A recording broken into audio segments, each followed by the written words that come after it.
Hey, beautiful soul. Hey, friend. How you feeling today?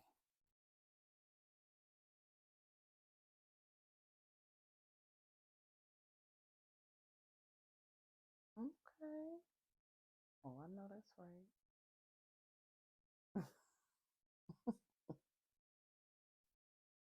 Well, I'm glad to hear you still standing, as am I.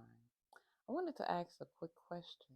Have anybody else noticed the flickering lights, or is it just me? My phone just was acting up. I got all the way through all the energy, and then it went to a black screen. It was still recording, but it was like paused, but it was recording almost like in a slow motion. I can't even explain it, but all I know is I paid DTE this month, and all like literally this month has been doing it the most. Not that I haven't noticed it before, but it's every day. Like I can't even keep my clock on my stove right because it's switching off, it's cutting back on, switching off, it's flickering, and then it come back on, and I'm sitting here looking crazy. Like I done called DTE so many times, honey. I'm almost thinking they plotting against me at this point. Like what y'all trying to do? Anywho, that's just my little thing I've been noticing, and also too, I'm full of electricity, right? So even though I'm having all these issues with my lights, when I go to touch, it could be anything, a blanket or the light fixtures or the sink, like the shock, baby. I feel like, what the heck? That's that vibration rising, right? We know we energetic beings. Anywho, let's get into this. Today we are going ahead to try to wrap up The Power of the Chakras, the complete book. I did the individual chakras and individual videos just so people that wanted to get the basics and the gist of it could just play along in the, not play along, but listen along in the shorter videos, and this is the full video. So this is the energy we are starting with for the seven chakras. Of course, there are more stones um, and crystals that help to heal. These are the ones that I have readily available. So please take that into consideration. You don't have to go get the same stones I got. I'm giving you a list of stones. You could start with one stone, which would be like your all purpose, and then venture out into the ones that call to you for your individual needs. If you listen to your body will tell you what it needs, just like food, just like herbs, just like water, right? Your body kind of gravitate toward the things that you need to partake in that are for the best of your ability. You just have to be aware of those things, okay? Now, let's start with this base chakra when we're talking about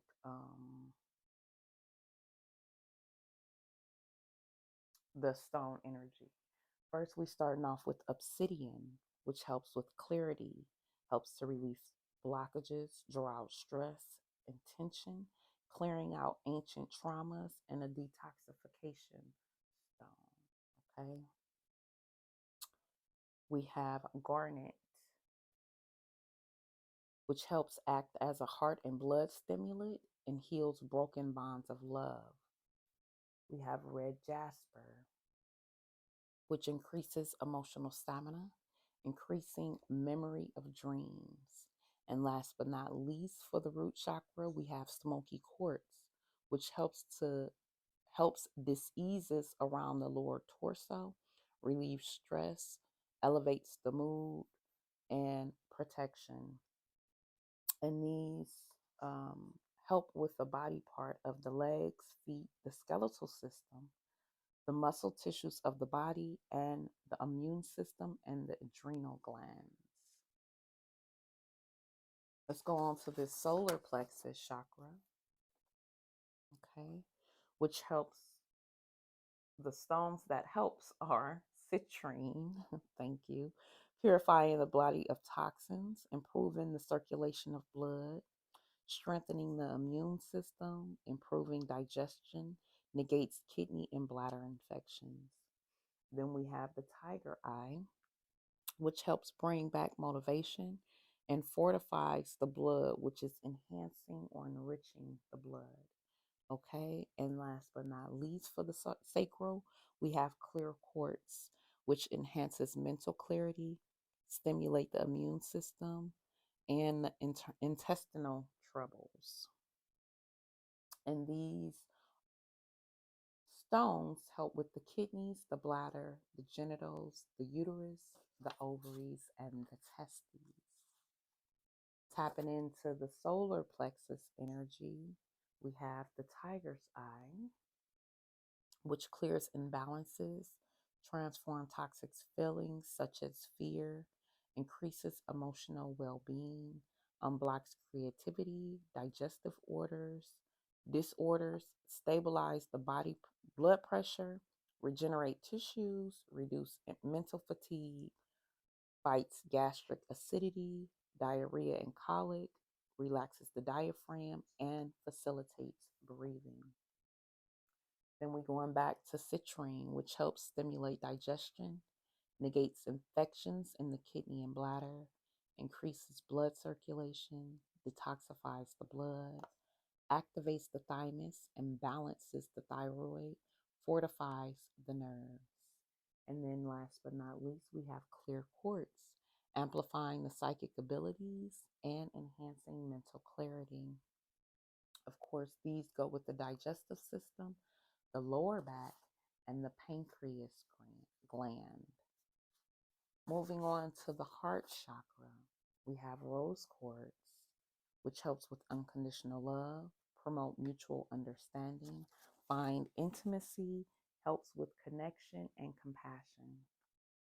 Then last but not least, for the heart, we have aventurine, which helps with anti-inflammatory issues, heals the lungs, sinuses, heart, soothes the eyes, allergies, migraines, and the nervous system.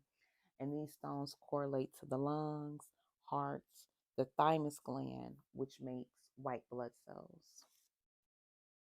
Moving on to the throat chakra, we have lapis lazuli, which soothes inflammation, fights for both the nervous system and respiratory issues, unblocks problems with the throat and the thyroid. It helps with sore throat, vocal cord issues, organ complaints, and it helps to flush the system, one of our powerhouses. Then we have clear quartz, which enhances the mental clarity, manifestation, amplifies psychic abilities, and it helps you to find your own voice and expression. And these correlate with the neck, shoulders, arms, and the thyroid gland. Then we have the third eye. We starting off with the lapis lazuli again, increasing self-knowledge and awareness of one's own thoughts. I don't know if y'all can see my lights flickering again. Can help you trust your inner wisdom, brings love and harmony and protection to relationships. Then we go back up to clear quartz, which help with transparency and purity. It represents the clear connection to the spiritual world and helps to strengthen our intuition. The body part it correlates to are the eyes, the pituitary gland, which is the master gland. It regulates the hormones, growth, sexual, and reproductive development function. The glands are the thyroid, adrenal, and the gonads, and the organs are the kidney, the uterus, and the breast. Excuse me. And last but certainly not least, we have the crown, which we're going back to The clear quartz, which is also a master healer, right? So we do have master healers on the board that help kind of correlate with all the stones. This is why I say you can get one and just venture off slowly.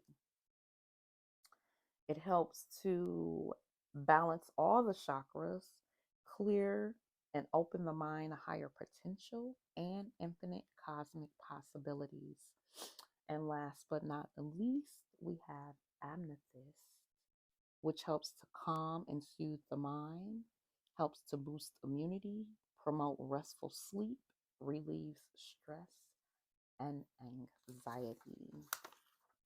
Okay, so and of course, we're doing the color therapy. That's what I was reading from my notes. And I am going to sit in. We're still recording. I'm going to sit in my comfortable chair. Turn my little heat pad on and get into it. Okay.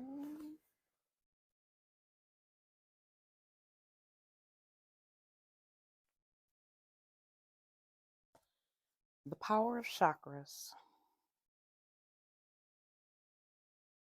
The energetic human body. Every cell in the human body vibrates constantly with energy. And for centuries, mystic and healers of many cultures have accepted that the human body draws energy into it from a universal energy field. Ancient Hindu cultures recognized the chakras as the means by which the body draws its energy. An ancient text depicts multi-layered energy fields around the body, known today as the aura. Yet much of the science behind these energy fields is still to be explored and explained. Today, many of today's scientific discoveries confirm that we are more than just our physical body, but those other aspects of ourselves that make us who we are remain mysteries to science. Energy, by its very nature, is continually moving and changing, contracting and expanding, becoming congested and releasing once more to a free-flowing system. The energy that is around our bodies is very much a reflection of who we are and our state of well-being on all levels: emotional, physical, mental, and spiritual. The information exercises in this book are intended to provide you with the means of discovering more about yourself by understanding the energy fields of the human body, auras, and chakras. Chakras, what are chakras? Chakras are the energy centers of the body. A Sanskrit word, chakra, means wheel or disc, and each chakra moves with a spinning motion, forming a vortex. And these vortices that filter the energy of the environment around us and disperse it through our body. Knowledge of these energy centers is ancient, with its precise origins lost in time. It is generally accepted, though, that the knowledge stems from ancient Hindu teachings. There are 7 major chakras. One enters the physical body at the top of the head, and the other 6 occur along the vertical midline of the body, with the energy entering the body from both the front and the back. It is important to remember that the chakras are constantly interacting, and that they are no more separate from each other than they are from our aura.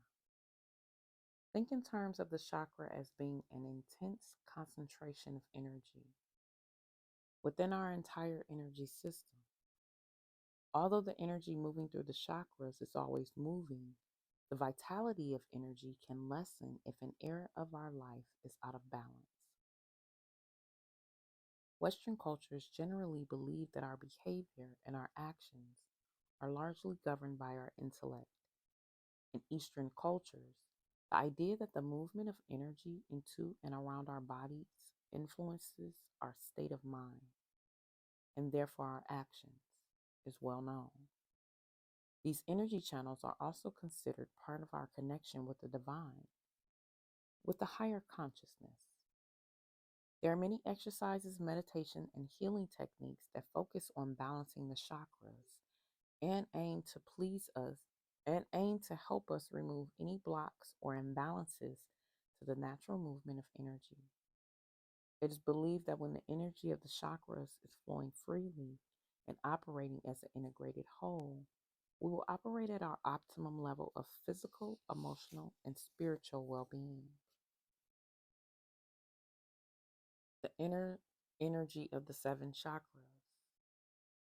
The first chakra.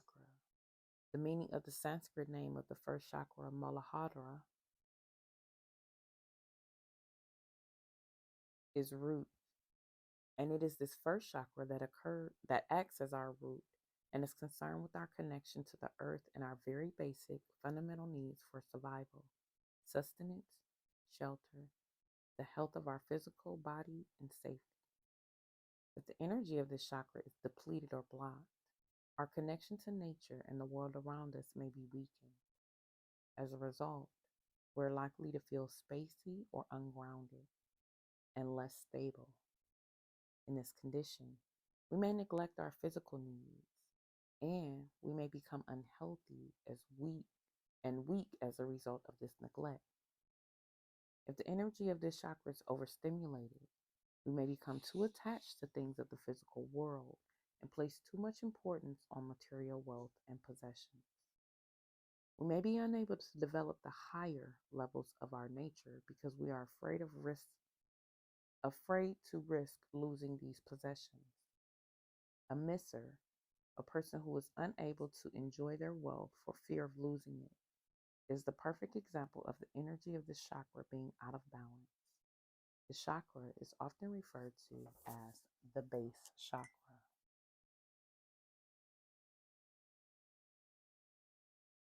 Second chakra. The energy of the second chakra is concerned with change, with creating form from formlessness. Our creativity, whether it's expressed artistically, academically, physically, or in the ultimate creative act, producing a child, is the energy of the second chakra. Second chakra energy is also the source of our sexuality.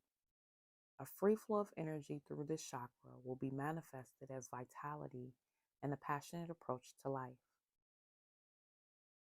The Sanskrit name of this chakra roughly translates as to sweeten, as the energy of this chakra is concerned with the pleasures of life, with desires, and with nurturing ourselves and our creativity. When it is in balance, the chakra brings an immense amount of pleasure into our lives. It allows us to see the beauty in people and things around us, and allows us to take delight in our own creative abilities and passions. If we have an excess of energy in this chakra, we may be overly focused on satisfying our desires, or unaware or unwilling to acknowledge that it's not always necessary or healthy to have all of our desires met. If we have depleted energy levels in this chakra, we may deprive ourselves of any pleasure or try to deny that we have any desires, and thus stifle our creativity and our passion. The chakra is often referred to as the sacral, belly, or spleen chakra. Third chakra. The energy of the third chakra is concerned with personal power, our sense of place in the world, our confidence in ourselves, and our self-esteem are centered on this chakra. It is the seat of our will. Our ability to stand by our convictions and carry out what we have willed is dependent on the energy of this chakra. With the chakra out of balance, we may be overly sensitive to the reactions of other people, feeling indifference or coolness as rejection, and anything less than totally positive feedback as a criticism of ourselves.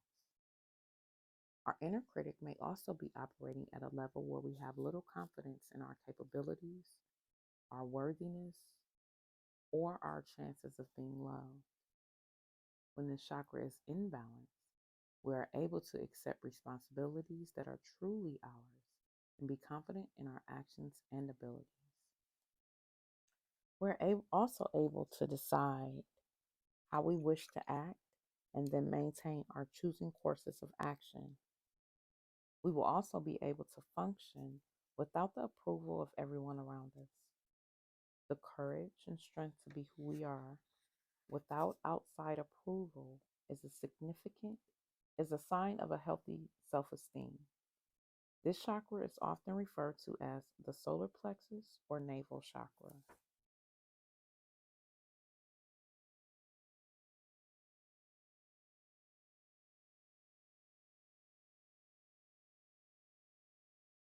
Fourth chakra.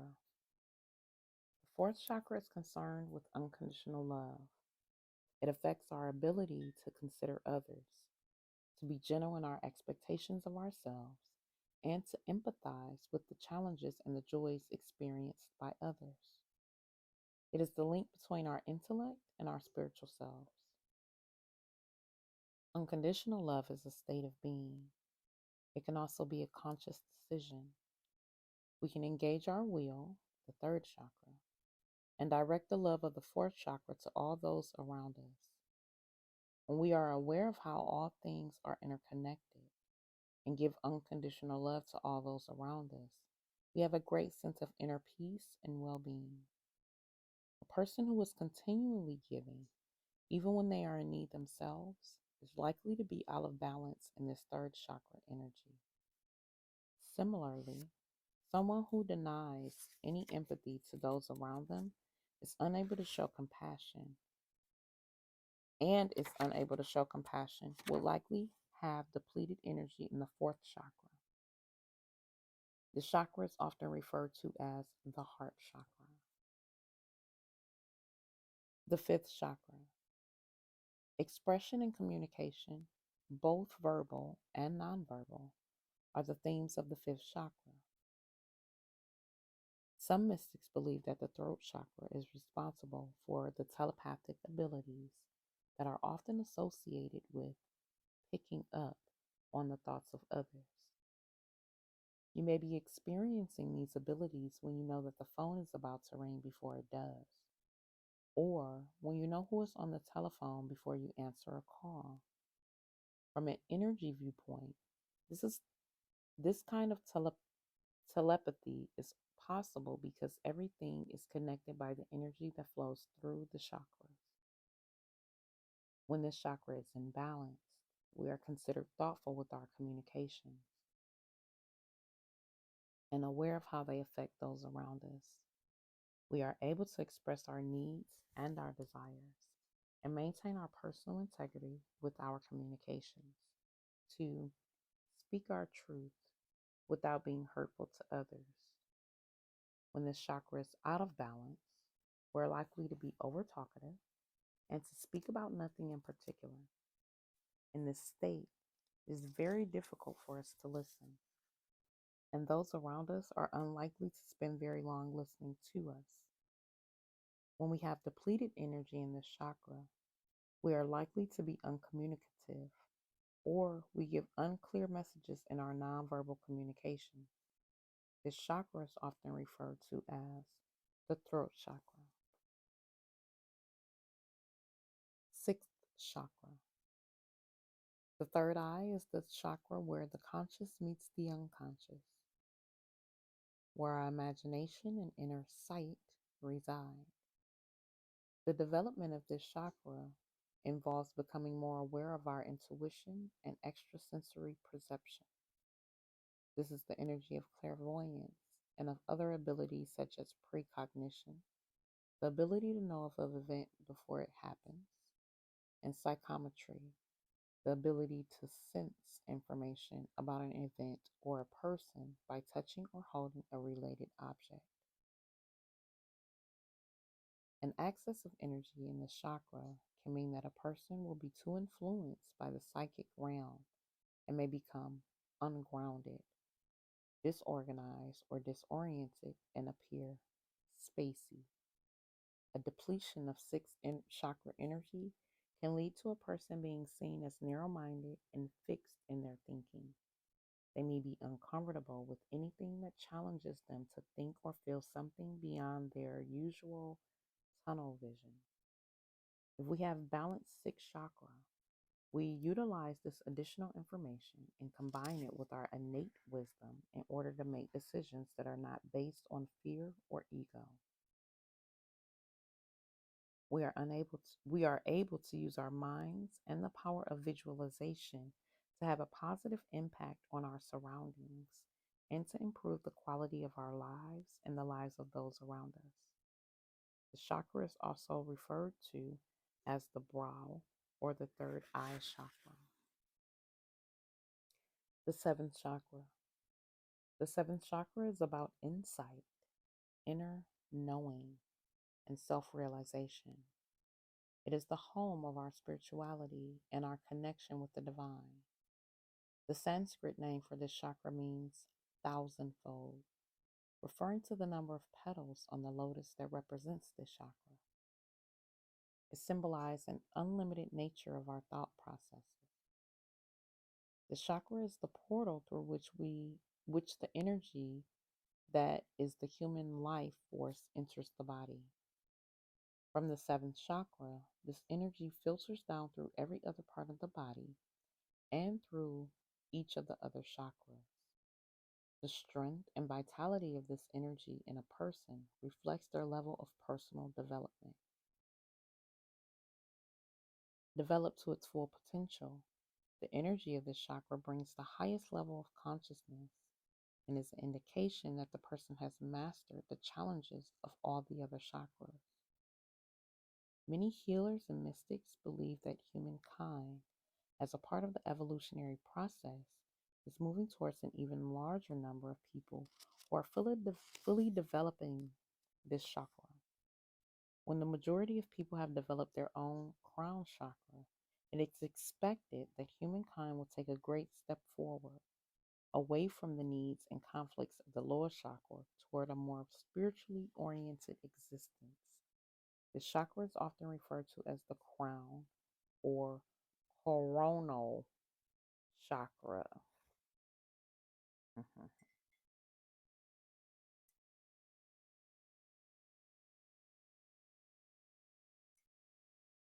Minor chakras.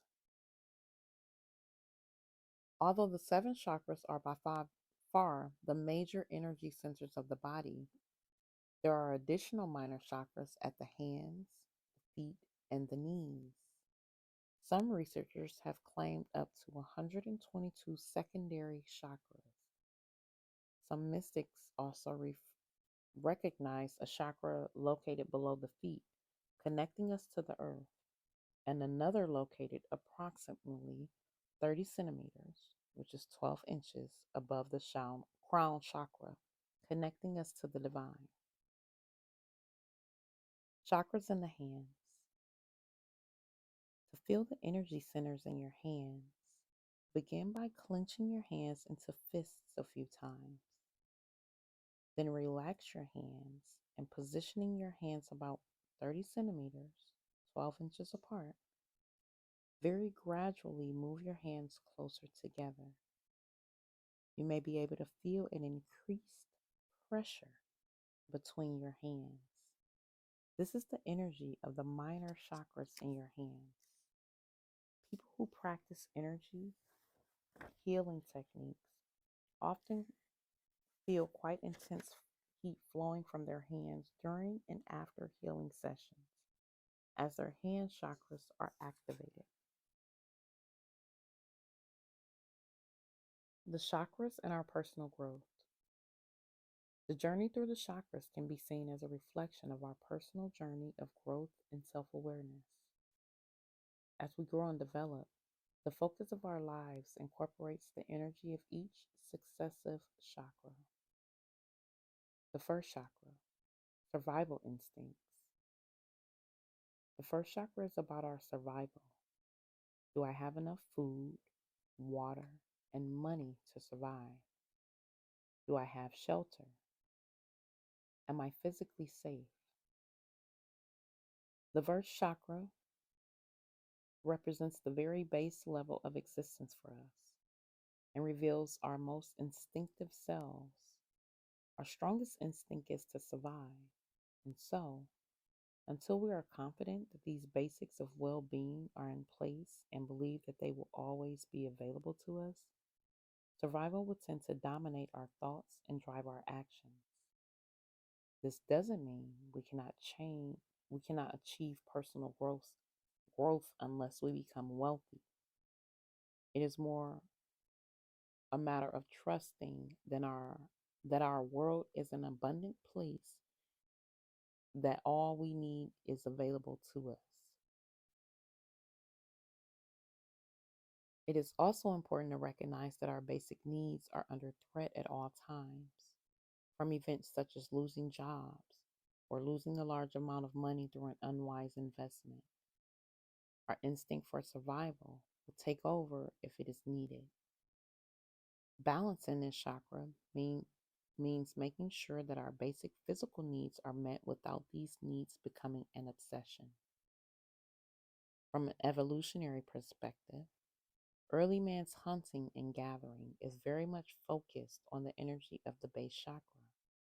Our modern society is much less focused on this level of energy than the very first societies, for whom life revolved almost entirely around the collection of food, finding shelter, and avoiding danger.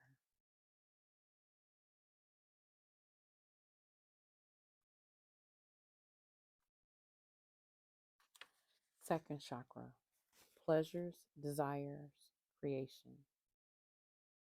Beyond our immediate need for survival, our second chakra is concerned with desires, with sexuality, and with the act of creation. From the perspective of personal growth, this chakra too is very much an instinctive energy. How the energy is developed in this chakra may indicate, no, how the energy in this is developed in this chakra may dictate whether we deprive ourselves of the pleasures of life or follow our desires with such ferociousness that they become addictions and then providing us with very little pleasure. Balance in the second chakra means that we neither deny ourselves pleasure nor overindulge in pleasures that may be detrimental to our health and well-being. When this chakra is in balance, we feel able to express our sexuality in ways that are empowering to our lovers and ourselves. Balance means that we can also readily access our creativity and find many ways of expressing this creativity in our work and play. From an evolutionary perspective, the second chakra energy came into operation with humankind's realization that by operating as a community rather than as an individual, we could achieve more and make our survival easier. When people settled in one place and began to operate as groups, sacral chakra energy was in operation. Third chakra, relating to the world around us. Our sense of personal power, of having choice in our actions, without the need to feel power over another person, comes as our third chakra is opened and in balance. With the awakening of this chakra comes the realization that we have the power over our lives. Although we cannot control every event in our lives, we can shape our futures and the direction our lives take by accepting this responsibility and consciously directing our actions. Balance in the third chakra means we neither seek to overpower others nor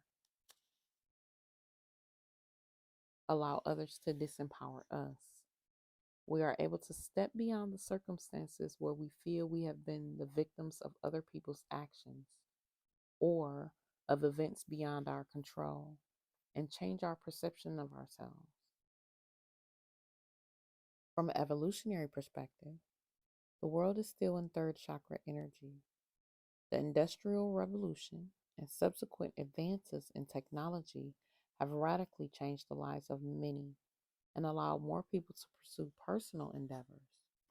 But conflicts and power struggles between different communities and between different countries are still resolved through violence and war.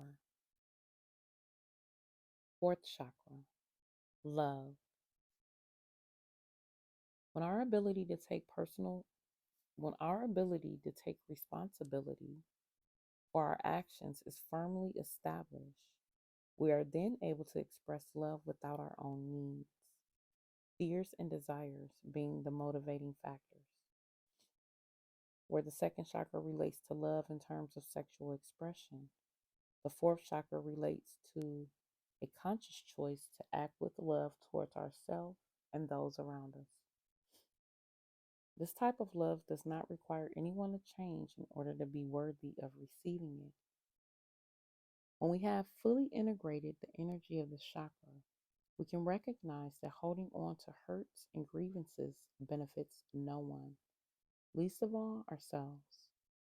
We find it easy to forgive and to release the emotional pain we experience as a part of everyday life. Balance in this chakra means we are able to give and receive unconditional love, and our actions are based on the premise that all people are deserving of love. Fifth chakra, effective communication.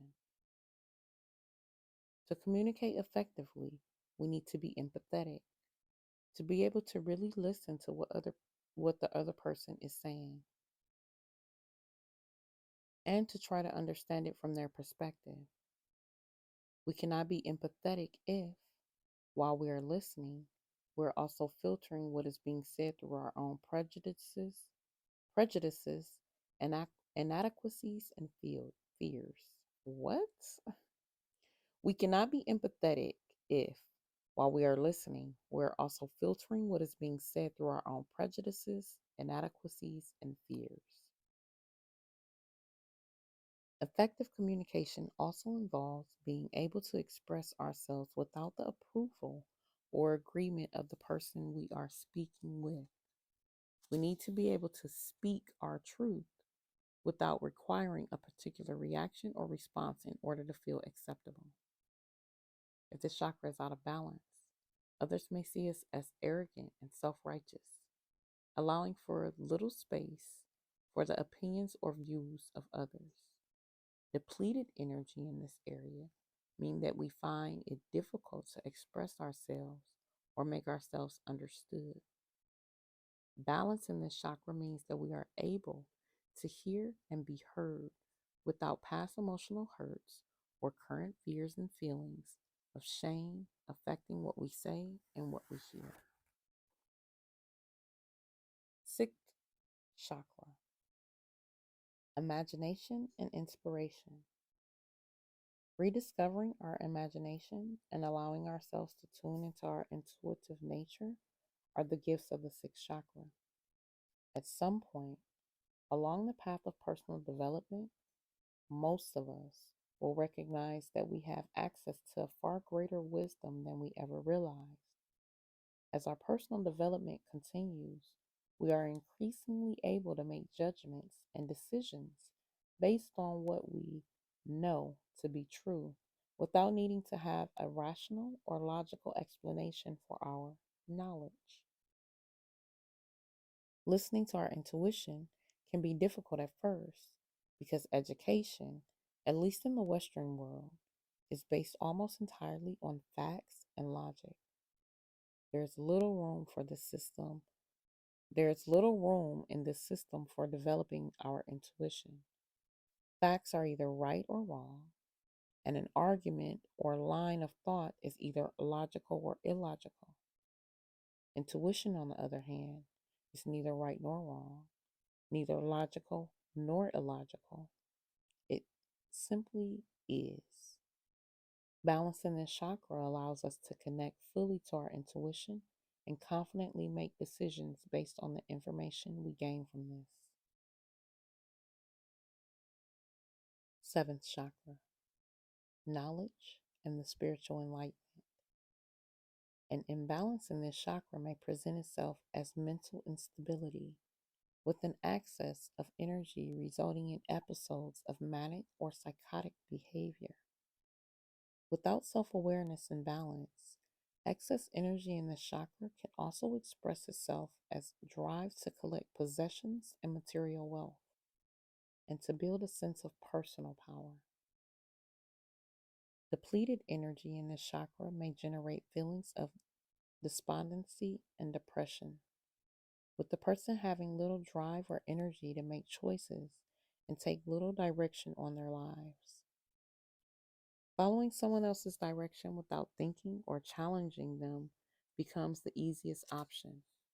Eventually, when a person is like this, they may feel a complete lack of any sense of personal power. Balance in this chakra leads to what has been described by yoga adepts as a blissful and ecstatic state.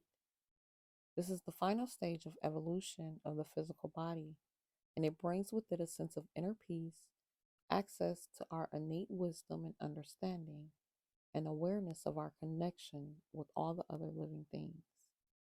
In this state, we're able to recognize within ourselves any patterns of thoughts and behaviors that are dysfunctional and effortlessly release them from our psyche. Chakras and Kundalini. Kundalini is an energy force that may spontaneously rise from the base chakra, moving through the chakras and activating each as it ascends. The Kundalini eventually makes its way to the crown chakra, causing an opening and expansion of that chakra. In traditional teachings, the rising of the Kundalini is thought to be triggered by or the result of an increase in spiritual understanding and consciousness. Those who practice yoga may continuously focus on the encouraging the Kundalini energy to rise up the spine by using certain postures, purification rituals, and breathing techniques. They may also choose to follow a guru or spiritual teacher in a belief that the spiritual enlightenment of the teacher may be passed on to them. The rising of the Kundalini may also occur spontaneously. Some say this rising feels as if a serpent is uncoiling from the base of the chakra and intensifying the activity of each chakra as it rises. For some, the process of Kundalini has been described as happening in a moment. Others may experience this intense movement of energy over weeks or months. Oh, excuse me.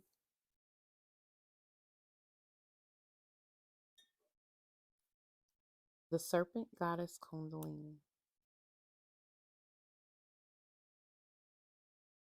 In ancient Hindu mythology, the goddess Kundalini, one incarnation of the great mother deities, was represented as a serpent sleeping coiled at the base of the spine. As a symbol of our connection to the divine feminine, the energy of Kundalini lies waiting at the base chakra. For the soul to fulfill its highest potential, the Kundalini energy must rise upwards through the chakras towards the divine masculine of the crown. This union of the feminine and masculine is also the joining of the creative and the sexual energies. Healing with chakras. Each of the chakras relate to a particular part of the body, and an imbalance in the energy of a particular chakra may mean that the related areas may be more susceptible to illness and disease. If we understand the nature of energy of each chakra, it may be possible to support physical healing by examining the emotional, mental, and energetic aspects of the corresponding chakra. For example, ailments or illnesses involving the digestive system relate to the solar plexus chakra.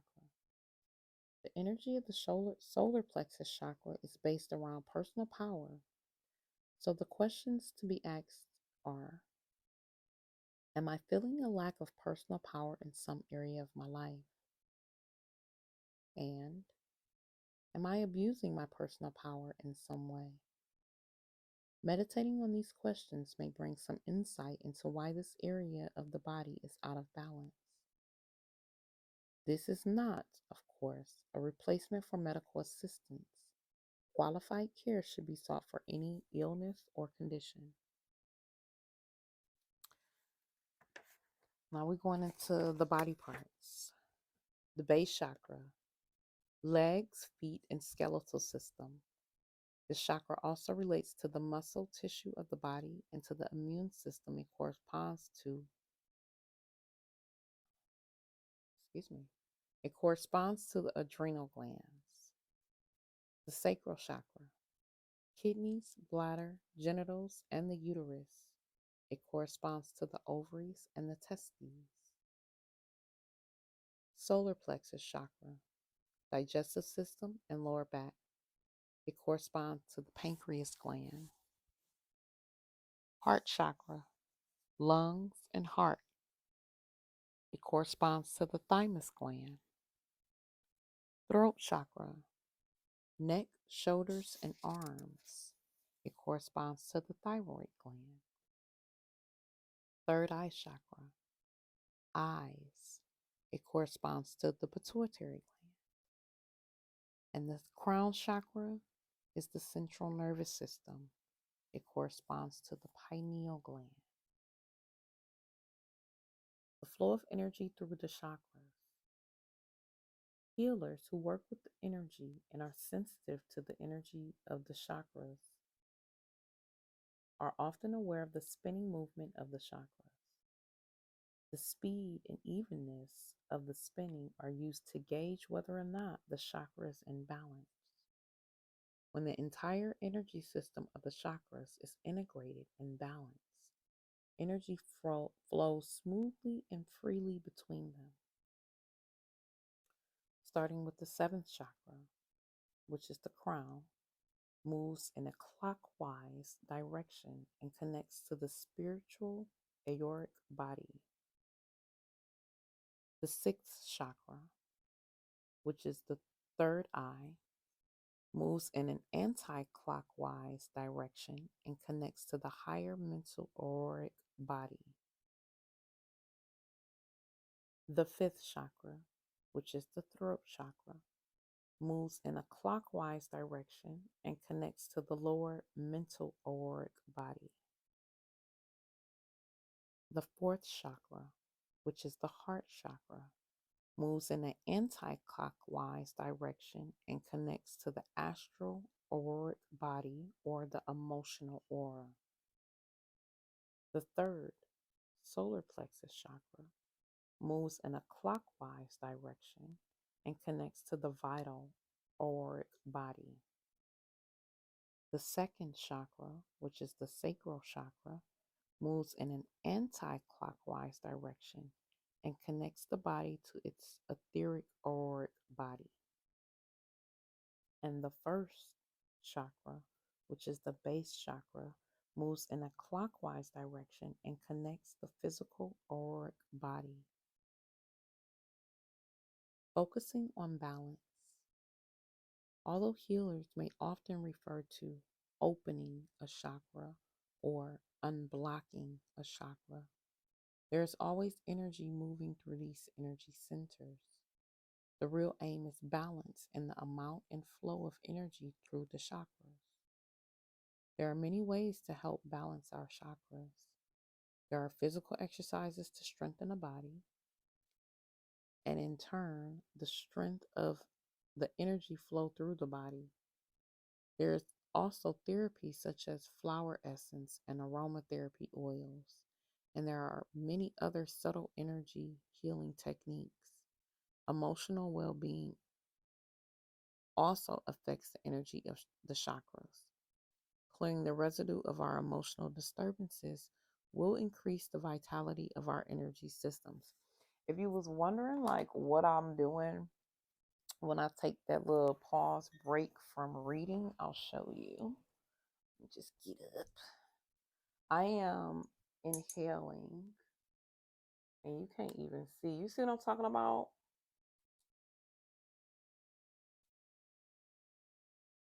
This is so whack. Hold on.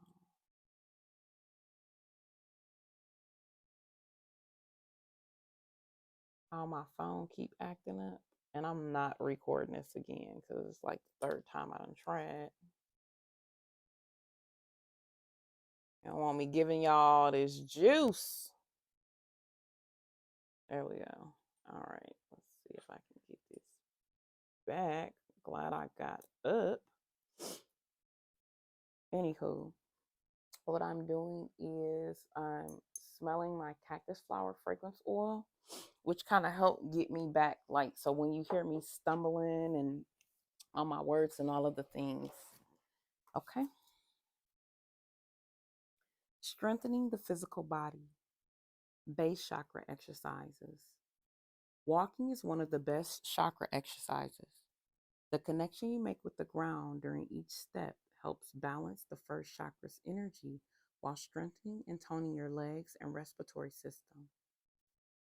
Choose places of beauty and fresh air to take long walks. Start with slow, gentle walks. As your fitness improves, increase the pace and length of your stride. Carry a small backpack with some water and a high energy snack in case you're inspired to walk further than usual. And don't forget to also take in the beauty of the surroundings.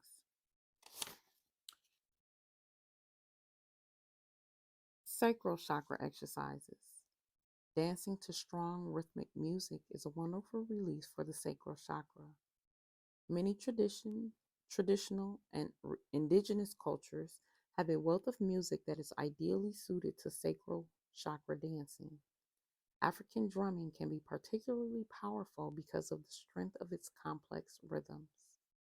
If you're not used to dancing or you have not danced for a long time, you might like to begin dancing by yourself so that you can feel the freedom of moving your body without feeling self-conscious. Don't worry about dancing in a particular style. Just let your body do whatever it feels like doing and improvise with moving your hips and pelvis. Have the music loud enough for you to be able to lose yourself in the repetitive sounds. Solar plexus chakra exercises. This exercise is sometimes known as the cat and is particularly good for the energy of the third chakra. You may like to incorporate it with some other stretching exercise, working on either a yoga mat or a carpet or rug. On the physical level, this exercise helps tone the muscles of the waist and increases the suppleness of the spine. The cat exercise. Position yourself on your hands and knees with your palms flat on the floor, arms straight and shoulder width apart, legs hip width apart, back parallel with the floor, and your thighs at a right angle to the floor. Breathe slowly and deeply. Then on the exhale, bring your back upwards and your head down towards your chest. Take your chin as close to your chest as you can and hold it there for a few moments. Now, slowly breathe in, letting your back sink down, and raise your head to look up at the ceiling. Hold this position for a few moments. Repeat steps 2 and 3, 4 or 5 times. I may not be able to get through the book before my phone dies. Eesh. Oh, you know what I could do? I could take off.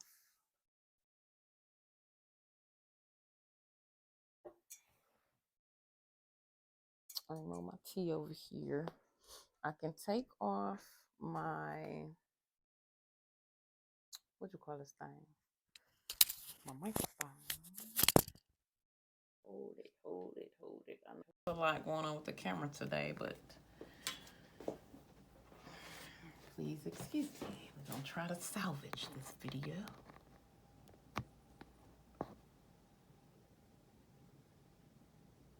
All right. I didn't hear it click.